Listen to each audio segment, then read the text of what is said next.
এই নিন ম্যাডাম। তোমরা টাকা দিয়ে বাচ্চা কিনতে এসছো, ওর কি কোনো বাচ্চা হয়নি? না ম্যাডাম, আমার 7 বছরের একটা মেয়ে ছিল, মেলায় গিয়ে হারিয়ে গেছে। এই পম্পা, বাচ্চাটা নিয়ে আয় তো। এই তো ম্যাডাম। মা, কে তোর মা? তিন্নি, এই তো আমার মেয়ে। আমার মেয়েকে আপনি কোথায় পেয়েছেন? এইটা তোমাদের মেয়ে? এই পম্পা, ওর মাকে ডাকতো।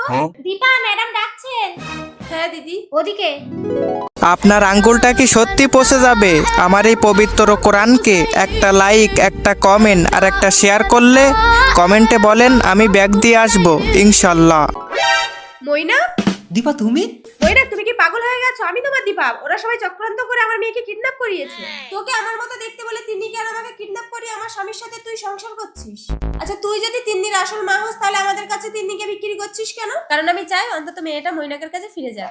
ও, আমি তো পাগল হয়ে যাবো। আচ্ছা ম্যাডাম, আপনি বলুন তো এই দুজনের মধ্যে কি আসল দীপা? তুমি এক কাজ করো, তুমি আমাকে জড়িয়ে ধরো। যে আসল বউ হবে সে চুপচাপ দাঁড়িয়ে থাকবে, আর যে নকল বউ হবে সে চলে যাবে। ঠিক বলেছেন আপনি। চুপ করে দাঁড়িয়ে থাকি, না হলে নকল বউ হয়ে যাবে। অন্তত নিজের চোখে আমি এসব দেখতে পারবো না। চলে যাই। তার মানে তুমি আমার আসল দীপা? ভুল। প্রকৃত স্ত্রী কখনো নিজের স্বামী অন্য মেয়েকে জড়িয়ে ধরলে দাঁড়িয়ে দেখবে না।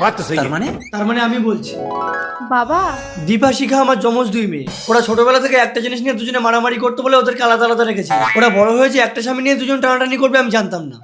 আপনার নামে কমপ্লেন আছে, আপনি শিশু পাচার করেন। আমি না স্যার, শিখা ওই মেয়েটাকে এখানে দিয়ে গেছিল। এই চলে এসো। শিখা? কমপ্লেনটা আমি করেছিলাম। আমি যখন স্বামী সন্তান ফিরে পেয়েছি ওকে ছেড়ে দিন স্যার।